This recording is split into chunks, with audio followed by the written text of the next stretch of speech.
একটা সূরা আছে যা পড়লে 1/3 কুরআন পড়ার সমান সওয়াব পাওয়া যায়। একটা সূরা যা মানুষকে জান্নাতের খুব কাছাকাছি নিয়ে যায়।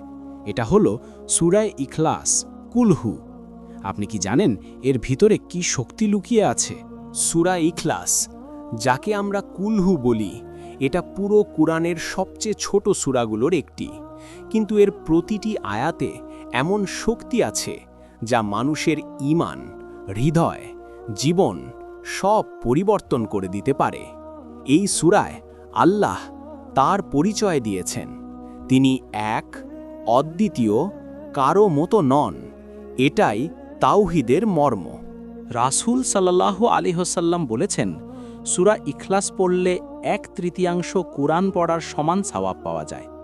একবার ভেবে দেখুন, মাত্র 4টি আয়াত, কয়েক সেকেন্ড সময়, আর সওয়াব হয়ে গেল কুরআনের 1/3 মতো। এটা আল্লাহর বড় রহমত। যারা ব্যস্ত থাকে, সময় কম, তারা শুধু এই সূরা পড়ে অনেক সওয়াব জমা করতে পারে। এক সাহাবী প্রতিদিন সূরা ইখলাস পড়তেন। তিনি বলতেন, আমি আল্লাহকে ভালোবাসি, তাই আমি এই সূরা ভালোবাসি। রাসূল সাল্লাল্লাহু আলাইহি ওয়াসাল্লাম তার সম্পর্কে বলেছিলেন যে এই সূরা ভালোবাসে, আল্লাহ তাকে ভালোবাসেন, আর তাকে জান্নাতের সুসংবাদও দেওয়া হয়েছিল। ভাবুন, মাত্র একটি সূরা যদি ভালোবাসা নিয়ে পড়েন, জান্নাত আপনার জন্য কাছে চলে আসে। সূরা ইখলাস মানুষকে শান্তি দেয়। যখন মন ভারী লাগে, নামাজের পরে কুলহু 3 বার পড়ুন। দুশ্চিন্তা কমে যাবে, হৃদয় হালকা হয়ে যাবে। কারণ এই সূরায় আল্লাহর একত্বের কথা আছে, যাকে ডাকলে সব সমস্যা সহজ হয়ে যায়। রাসূল সাল্লাল্লাহু আলাইহি ওয়াসাল্লাম ঘুমানোর আগে কুলহু, ফালাক, নাস এই 3 সূরা পড়ে হাতের ওপর ফুঁ দিতেন। তারপর পুরো শরীরে হাত বুলাতেন। এটা ছিল তার দৈনিক আমল। যদি আপনি প্রতিদিন রাতে এটা করেন, আল্লাহ আপনার ওপর রহমত, বরকত, সুরক্ষা নাজিল করেন। যে মানুষ দিনে 3 বার সূরা ইখলাস পড়ে, আল্লাহ তার জন্য বড় বড় বিপদ দূর করে দেন।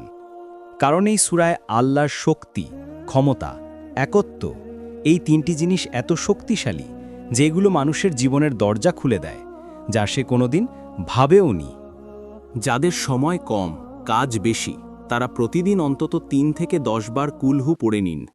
হৃদয়ে নূর আসবে, জীবনে বরকত বাড়বে, দুশ্চিন্তা কমবে, আল্লাহর ভালোবাসা পাওয়া যাবে। সূরা ইখলাস ছোট একটি সূরা, কিন্তু সওয়াব, রহমত, বরকত সবচেয়ে বড়। আসুন আজ থেকেই নিয়ম করে পড়া শুরু করি। আল্লাহ আমাদের সবাইকে তাওহীদের আলোয় রাখুন। আমিন। শেয়ার করে দিন। হ্যাঁ, একটু ভালো কাজও ছড়িয়ে দিন।